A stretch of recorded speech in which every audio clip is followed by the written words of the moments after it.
Bonjour Cécile, Bonjour Flore. merci d'avoir accepté de faire cette interview aujourd'hui où on va parler de ton roman, Les Chevaux de cœur, qui a été un roman vraiment super coup de cœur pour moi. Donc aujourd'hui, on va parler donc de ton roman et au travers de ton roman, on va parler de communication animale, on va parler aussi des chevaux, un roman qui se lit en une après-midi qu'on dévore comme ça. Et moi, ce que j'ai vraiment beaucoup aimé, c'est que justement des sujets assez liés à la spiritualité, la communication animale, tu les amènes justement dans un roman. Donc en fait, chaque personne qui va le lire va piocher en fonction de sa façon de voir le monde, ce qui lui correspond. Et moi, j'ai trouvé ça hyper malin. Pour te dire, ma maman, Ouais. à qui je parle souvent de communication animale parce que moi maintenant c'est en train de devenir ça devient mon métier.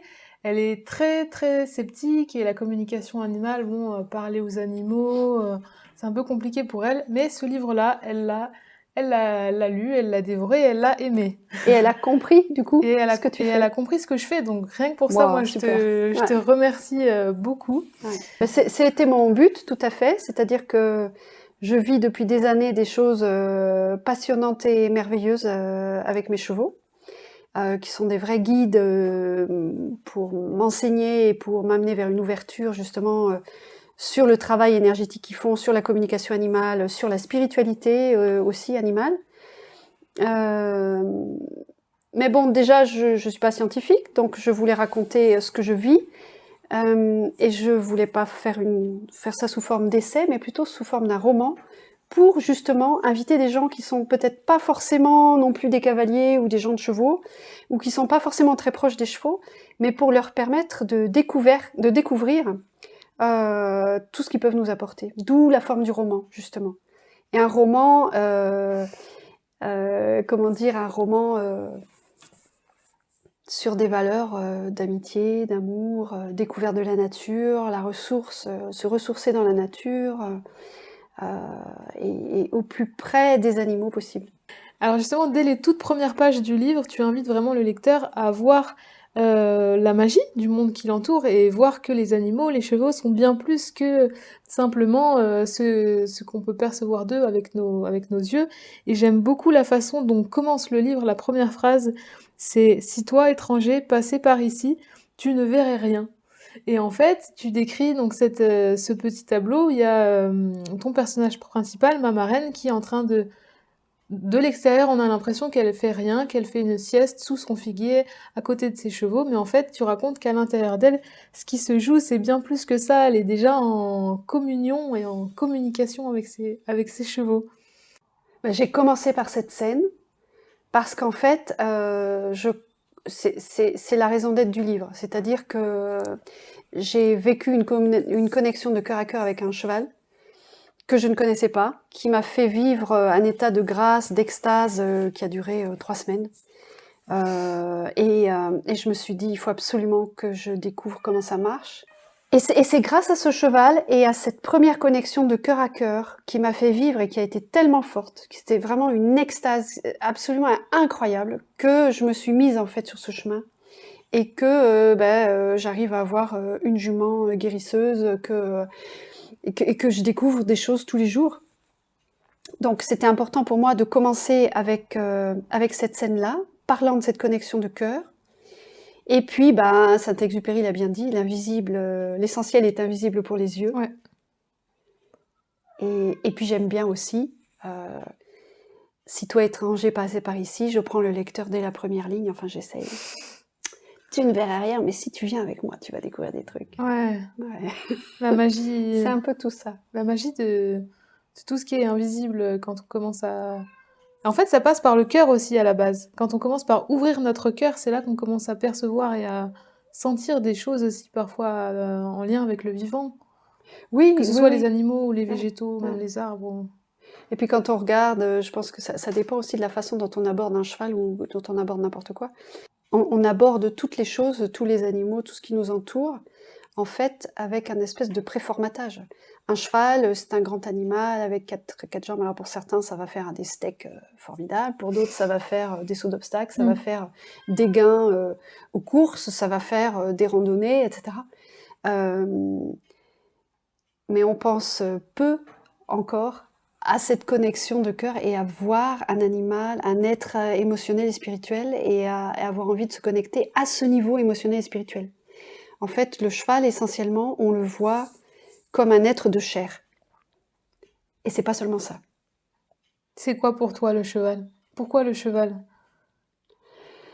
Pourquoi le cheval? Alors bon, je sais pas. Je suis dingue de chevaux depuis que je suis toute petite.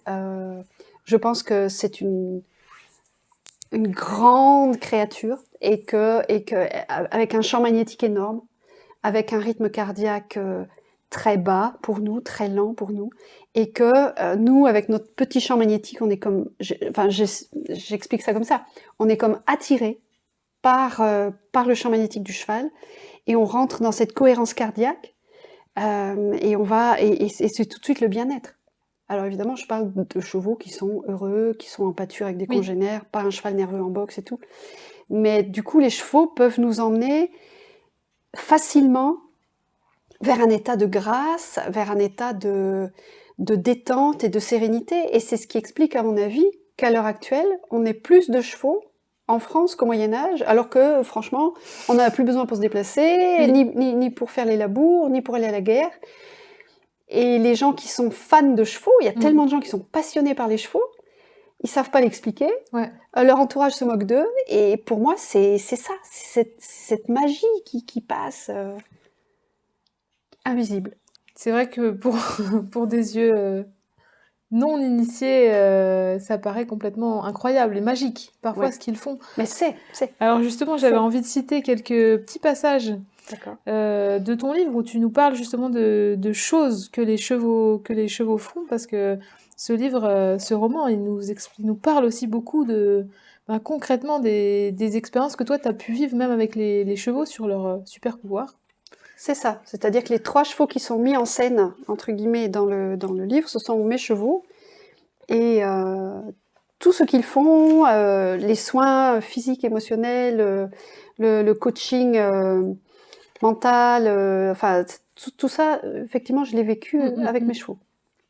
C'est directement inspiré de la vraie vie. Oui, c'est génial. Alors j'aime bien cet extrait. Ce cheval vit avec elle depuis 1 an maintenant. Il la connaît mieux qu'aucun être humain. Il lit dans ses pensées et sait toujours de quelle humeur elle est. Quand elle arrive stressée, il lui tourne le dos, montrant ainsi clairement qu'il ne veut pas la voir dans cet état. Il sait très bien se faire comprendre et ne se prive pas de lui donner son avis. Alors moi, ce qui m'interpelle aussi tout de suite, c'est que tu dis, ce cheval vit avec elle depuis 1 an maintenant et il la connaît mieux que personne. Et moi, dans les communications animales, c'est vrai que c'est quelque chose que j'expérimente souvent, les animaux qui ont ils ont envie de faire passer des messages à leurs gardiens et ils leur parlent beaucoup d'eux. Et en fait, c'est vrai qu'ils les connaissent très très bien et les gens, ils se disent, mais je n'en reviens pas, je ne savais pas que mon animal me connaissait aussi bien. Donc ça, c'est super drôle. C'est Et fascinant. Alors, je peux pas du tout l'expliquer, mais ils ont une façon de nous scanner à tous les niveaux. Ils peuvent savoir physiquement si on a un bobo quelque part. Ils peuvent savoir émotionnellement dans quel état on est. Ils peuvent savoir mentalement à quoi on est en train de penser. Et même à distance, puisque mes chevaux me contactent à distance éventuellement pour. Et on est liés, on est liés. Mais nous, on est un petit peu dans notre formatage cognitif, cartésien, machin, et on n'est pas conscient de tout ça. Mais c'est fabuleux. C'est fabuleux. J'ai lu ça, je crois justement dans le livre de Peggy Reboul sur la communication animale, qui s'appelle Conscience animale, c'est ça? oui, Euh, et on le lit dans... Et tu auras peut-être des témoignages de ça aussi. La plupart du temps, les animaux, nos animaux, sont d'une bienveillance envers nous, et ils ont vraiment envie de nous faire du bien, et de nous aider, et ils nous font des soins physiques, émotionnels, psychiques, dont on est rarement conscient. oui. Et voilà. Ça n'enlève rien à l'aspect magique, mais je pense que voilà, si les gens qui nous regardent pensent Mm. à leur animal, le nombre de fois où ben voilà, l'animal a compris qu'on était Ouais. triste, il est venu nous consoler, nous distraire. On a un bobo quelque part, le chat vient se coucher dessus. C'est ça, ouais, Enfin, ouais. C'est incroyable. On est entouré de ces animaux qui sont pleins de bienveillance et C'est d'amour pour nous, incroyable. et la plupart du temps, on l'ignore. Et ce qui est magique aussi, c'est que on n'a pas besoin d'y croire pour que ça marche. Oui, Parce que des fois, il y a cette croyance-là aussi par rapport aux soins avec les humains, les coupeurs de feu, etc. C'est que, ah bah moi j'y crois pas, donc ça va pas marcher sur moi. Mais en fait, la magie des animaux, c'est juste qu'ils sont là, qu'ils sont présents et ça se fait tout seul. Après, aujourd'hui, c'est vrai qu'on a des outils comme la communication animale pour comprendre qu'est-ce qu'ils font et qu'est-ce qui se passe. Mais leur générosité, comme tu dis, et leur bienveillance, ouais. elle dépasse tout. Bah, il y a l'exemple de Peyo, un cheval qui est très médiatisé, et heureusement d'ailleurs, parce que c'est fabuleux, c'est ce cheval qui va dans les hôpitaux et les Ah maisons de oui, retraite, oui. et qui a un sens incroyable pour choisir qui il va accompagner, qui il va soigner. Bon ben voilà. C'est formidable qu'il soit médiatisé comme ça, ce cheval, parce que ça montre vraiment, et il y a des tas de médecins qui travaillent sur son cas et de vétérinaires pour essayer de comprendre ce qui se passe. Et je pense que ça nous dépasse complètement. Mais le fait est que ce cheval peut détecter quelle est la personne qui a besoin de lui, il accompagne les gens lors du décès,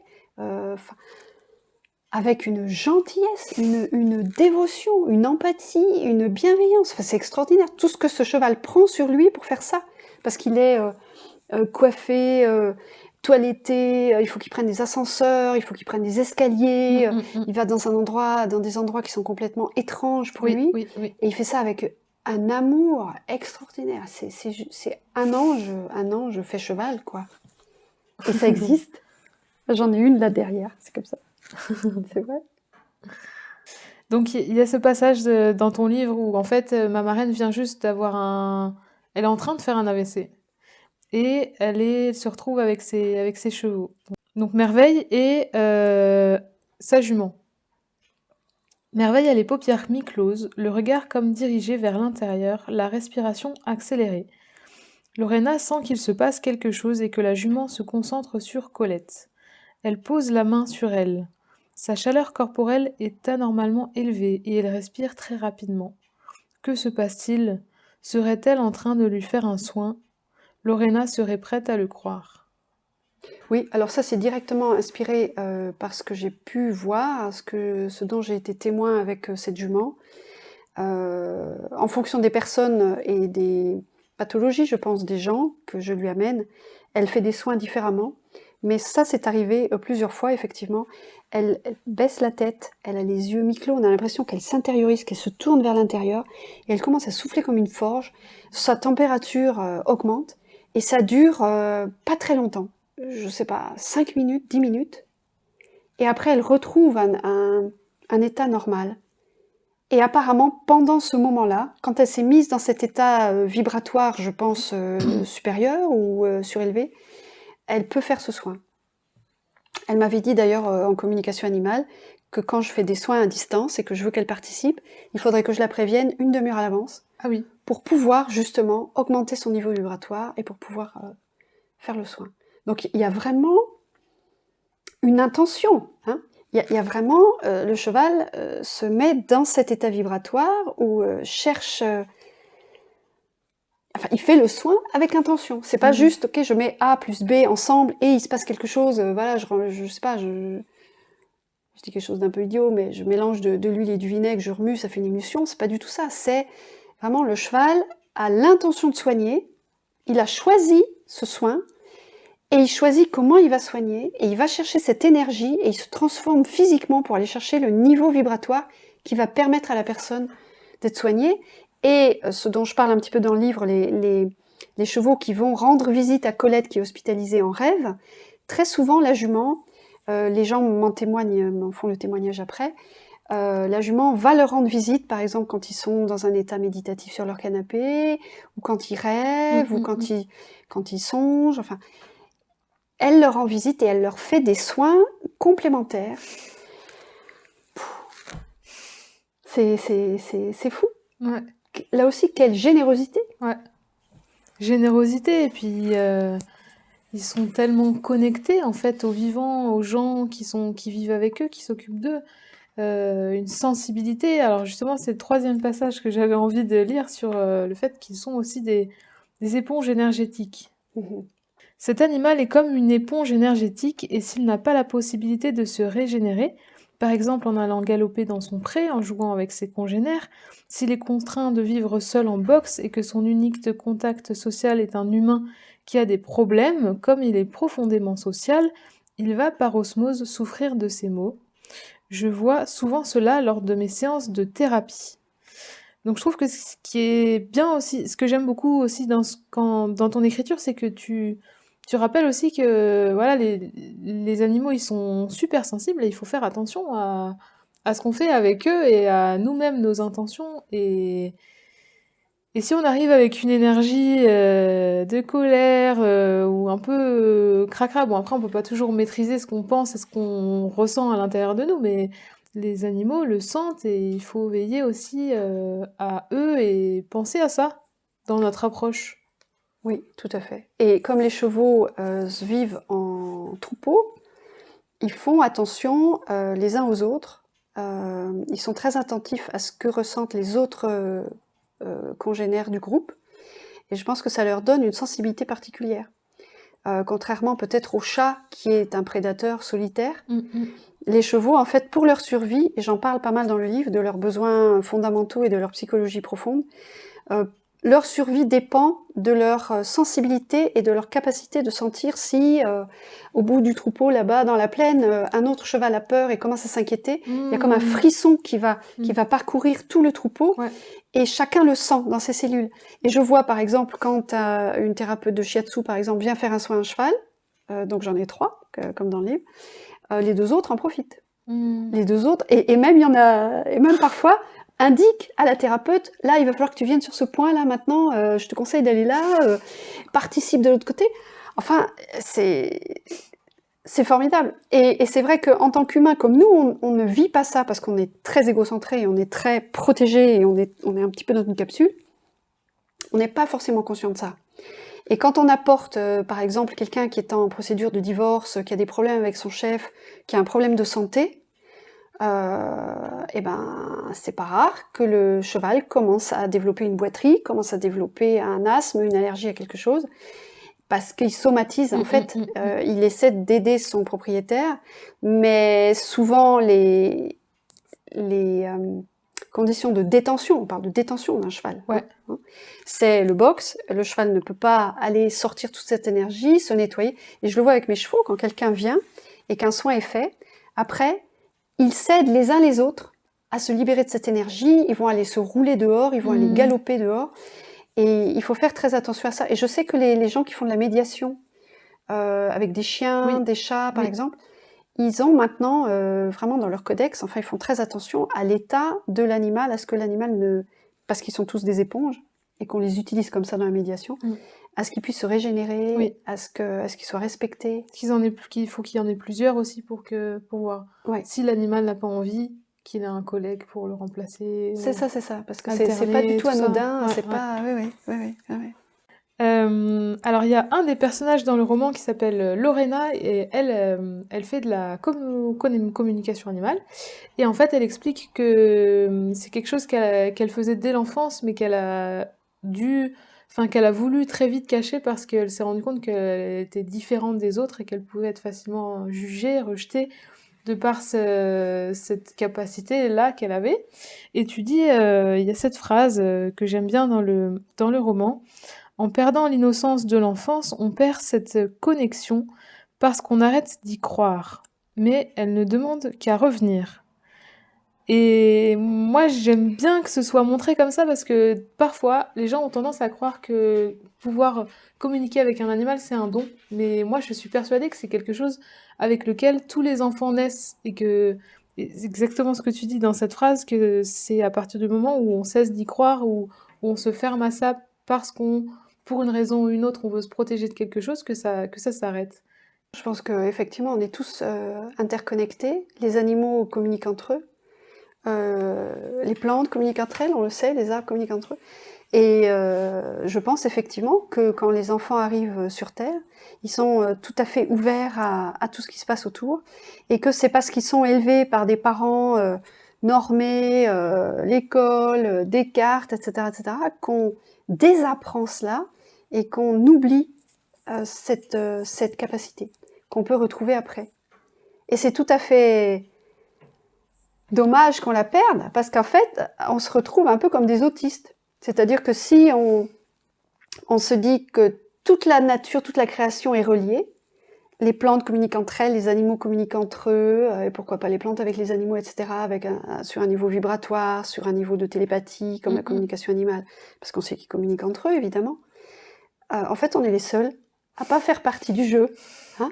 On est un peu le gros couillon de l'histoire. Alors, on a tendance à penser qu'on est les plus intelligents. Hein. Dieu nous a créés à son image et a créé tout le reste à notre disposition. On se rend compte que c'est un peu dommage de penser comme ça. Et je pense que c'est un petit peu aussi la première scène dont tu parlais tout à l'heure. Les chevaux, je l'ai vécu avec eux et je le fais vivre à des gens qui viennent me voir en stage.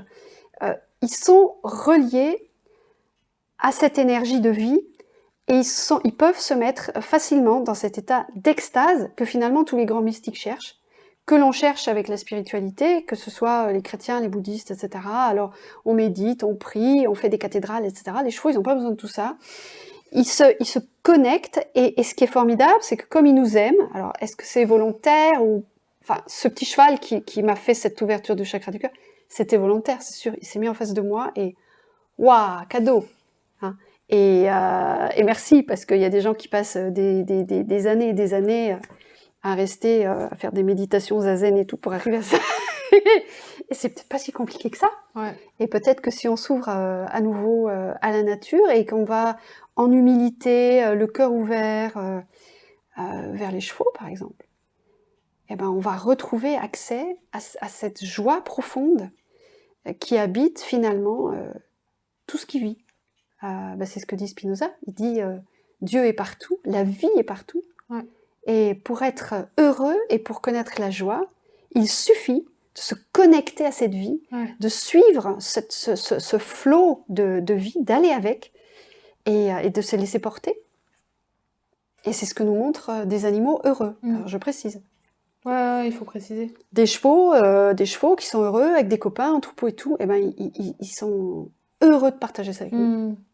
Moi, ça me touche particulièrement que tu nous livres ça parce que, en fait, moi, j'ai longtemps été dans une quête assez spirituelle. Je voulais comprendre le sens de la vie sur Terre, pourquoi est-ce qu'on était là, et puis c'était qui Dieu, et c'était la spiritualité dans tout ça. Voilà, j'ai exploré pas mal de choses et au début de façon plutôt mentale. En lisant des livres, dans une recherche au niveau des religions, d'autres choses. Et à un moment donné, ce qui m'a fait tilt, c'est cette idée de Spinoza qu'on est tous interreliés et que moi j'appelle ça la force de l'univers ou l'énergie qui nous relie tous. Et donc ça, c'était une première compréhension qui a été forte pour moi. Et après, le pas d'après, ça a été justement de le vivre et de l'expérimenter, cette connexion-là avec tout ce qui est autour. Et c'est à l'âge de 27 ans que c'est arrivé la première fois et après ça s'est reproduit. Donc la première fois, moi, c'était sur le chemin de Compostelle, en contact avec tous les éléments extérieurs, la nature. Et c'est là que j'ai eu ce chakra du cœur qui s'ouvre, cette vague d'extase. Et après, c'est là que j'ai découvert les animaux, en fait, parce que moi, j'ai jamais eu d'animal de compagnie, je connaissais très mal les animaux, et c'est arrivé d'un coup dans ma vie. Et là, cette spiritualité que je pressentais, à laquelle je m'intéressais, mais de matière mentale, j'ai pu vraiment la vivre dans mes cellules, avec les animaux, à l'âge de 27 ans. Ouais. Et donc maintenant, je fais de la communication animale. Ouais. Donc en fait, parfois, on va chercher très loin des choses qui sont là, quoi. C'est exactement ça. Et c'est pour ça que j'ai écrit ce livre. La magie est dans le pré, dans le jardin. La connexion est finalement... on est invité à se connecter. Hein. On est vraiment invité à se connecter. Simplement, on s'est fait des théories, des machins, des trucs, des protections aussi. Alors c'est comme tout. On peut pas dire que ce soit simple, mais c'est pas aussi difficile que l'on pense. C'est accessible. C'est accessible. Et vraiment, j'ai l'impression qu'on arrive à une époque maintenant où tout nous invite à aller vers ça, où les animaux nous invitent, la nature, enfin tout ce qu'on découvre sur la communication des arbres, la sylviothérapie, etc., on est en train de se rendre compte qu'en fait, je vais peut-être dire une énormité, mais l'univers est bien intentionné à notre égard. Alors, non, il faut pas dire ça, il faut pas dire ça. C'est d'ailleurs, Spinoza dit, Dieu, il s'en fiche de nous. Hein. Dieu, il a créé tout le monde, il aime la vie partout, il ne nous favorise pas. On est invité à se connecter à cette énergie de vie quand on est dans la nature, quand on observe un beau paysage, un coucher de soleil, quand on est en communion avec un animal, on ressent cette connexion et on touche au divin, parce que finalement, Dieu, c'est la vie, c'est cette énergie de vie. Et à force d'intellectualiser tout ça, les prières, les péchés, les trucs et les machins, on a quitté l'immédiateté de ça. Et on est vraiment invité à y retourner, et je pense qu'on arrive à une époque facilitatrice de cette reconnexion. On se rend compte, à force de s'en éloigner, à quel point ça nous manque, cette énergie vitale qui est tellement nourrissante. Et voilà, allez-y. Allez vous promener, le bonheur est dans le pré. Et le bonheur est avec les chevaux et les chats et les toutous. Oui. Ok, Merline, viens nous voir là. Voilà, c'est Merline qui dit bonjour. Donc, Les Chevaux de cœur est ton deuxième roman. Ton premier roman s'appelle Les Semeurs de bonheur. Je l'ai lu, j'ai également beaucoup aimé. On vous le montre. Et c'est l'histoire en fait d'une femme qui se retrouve au chômage et qui voilà, juste pour le dire en trois mots, elle ne trouve plus de sens à sa vie et il y a un chien qui entre dans sa vie qu'elle va adopter, qu'elle recueille, et à partir de là, elle va avoir plein d'idées pour aller semer du bonheur, se trouver avec ce chien-là des missions pour rendre les gens heureux, des petites missions tous les jours à son échelle. Donc c'est aussi un livre qui dégage des messages très très forts et puissants au travers de l'histoire et du roman. Donc toi, en fait, si tu pouvais résumer quels sont les messages que tu as envie de faire passer à travers tes livres? Ben, mes livres sont vraiment basés sur du vécu, c'est-à-dire que Les Semeurs de bonheur, bon, j'étais pas au chômage désespérée comme elle, et j'ai pas trouvé de chien, mais j'ai été bloquée par une capsulite pendant tout un été, et c'était assez dramatique. Et j'ai eu cette idée effectivement de faire des missions de bonheur autour de moi, et je me suis rendu compte que ça a transformé mon été, mais plus que ça a vraiment transformé plein de choses. Ah, donc tu l'as fait toi-même? Je l'ai fait moi-même. La Ah, plupart ouais. des missions qui sont racontées sont tout à fait réelles. Et puis j'ai eu l'idée d'en faire un roman qui est arrivé un petit peu comme ça, est tombé du ciel. Il a été écrit, le premier jet en tout cas a été écrit assez rapidement, 6 mois plus tard. Ce que j'essaye de faire dans mes livres, c'est de raconter des histoires qui nous donnent la force de changer nos vies, de voir les choses différemment, qui nous rendent puissants dans le sens où, par exemple, cette femme dans Les Semeurs de bonheur, qui a 50 ans, qui est au chômage, au début du livre, elle vit dans une petite maison avec un petit mari, enfin tout ça. Et à la fin, elle a changé de vie, simplement parce qu'elle a décidé de rendre les gens heureux. Et puis c'est tout bête, elle va offrir des fleurs, faire un sourire, faire un compliment, c'est des choses qui sont à la portée de tout le monde. Et les chevaux de cœur, c'est un peu la même chose, c'est-à-dire qu'il y a des chevaux dans tous les prés, regardez-les différemment, allez vers eux différemment, ouvrez les yeux sur ce qui se passe, et peut-être que vous changerez de vie. Et j'ai des retours très encourageants des deux livres. J'espère écrire des livres qui nourrissent l'âme. Bon, ça a l'air peut-être un peu prétentieux, mais des livres qui inspirent à partir de choses vécues. C'est-à-dire que j'ai pas lu des choses en théorie et j'en fais une histoire feel good. C'est vraiment des choses vécues, et je pense que c'est une écriture sincère qui touche les gens. Et je pense que les gens sentent que c'est vrai. Ouais. Voilà, j'espère. Vibratoirement. Moi, je trouve que c'est des livres. Après, on les lit, le contenu est super et il touche, mais il y a une touche vibratoire énergétique, quoi, dans ce que tu y mets, Oui, qu'on merci. sent vraiment, Oui, enfin, oui, que moi je sens. ouais. Et qui est Ah bah, merci génial. beaucoup, ça me touche beaucoup. Ouais. J'ai mis beaucoup de temps, je mets beaucoup de soin à choisir mes mots, à choisir des mots positifs, à choisir des mots qui sonnent bien, qui sont ronds. Enfin, il y a tout un travail. Ouais. Et les chevaux de cœur, nettement, j'ai écrit ce livre avec mes chevaux. C'est-à-dire qu'à chaque pause, j'allais les voir, je revenais, je corrigeais quelque chose, je me connectais à eux pour écrire, dans un souci d'authenticité, c'est-à-dire que j'ai vraiment fait attention. Je travaillais avec une communicatrice animale, d'ailleurs, en background, pour être sûre de ne pas dire des choses qui n'étaient pas réelles ou potentiellement réelles de la part du monde des chevaux. C'est-à-dire que tous les soins, tout ce que je dis sur les chevaux, alors c'est romancé, parce que j'avais besoin d'avoir un fil qui emmène tout le monde avec nous, avec cette belle histoire d'amitié, de retrouvailles, etc., et d'amour. Mais tout ce qui touche aux chevaux et à la nature est authentique. Ouais. Ouais, ça se sent. C'est un livre qui fait vraiment du bien. Je trouve que c'est qui fait du bien aux gens qui le lisent, mais qui fait du bien aux vivants quelque part. Peut-être que ces livres, en tout cas c'est mon souhait, montrent des richesses dont on ne parle pas énormément. L'altruisme tout simple, de faire des compliments, de faire un sourire, les animaux qui nous entourent. J'aime beaucoup parler aussi des promenades dans la forêt. Julien qui va respirer dans la forêt, qui se reconnecte à la terre, qui se reconnecte au ciel, à la respiration. Toutes ces choses qui nous nourrissent et dont on s'est écarté parce que Julien, typiquement, il vit en ville, le ciel est tronçonné par les rues, son rythme de vie est artificiel. Et se reconnecter à soi-même. Il y a aussi toutes ces moments où il ramasse le crottin dans un état quasi méditatif. J'ai adoré ce passage. Voilà, on dirait alors... Il médite en ramassant le crottin, mais pourquoi pas? Oui, et ben on sent, là aussi je l'ai vécu, un bonheur, on peut ressentir vraiment un grand bonheur. Alors je sais pas à quoi c'est dû. Peut-être parce qu'on est posé. On est là en fait. On est là. On est 100% là. On écoute les oiseaux.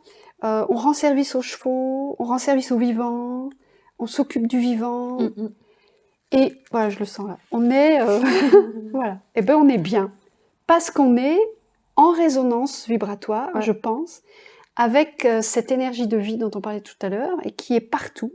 Et quand on soigne cette énergie de vie, quand on soigne la vie, on vibre avec elle et notre âme se réjouit. Et c'est pas compliqué.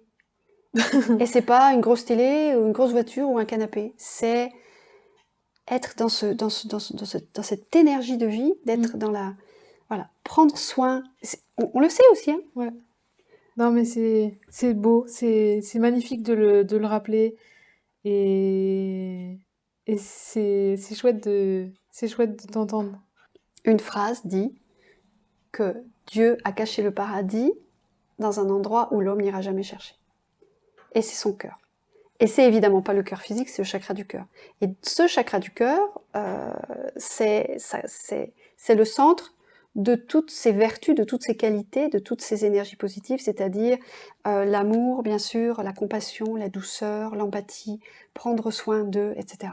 Et pourquoi le paradis est là?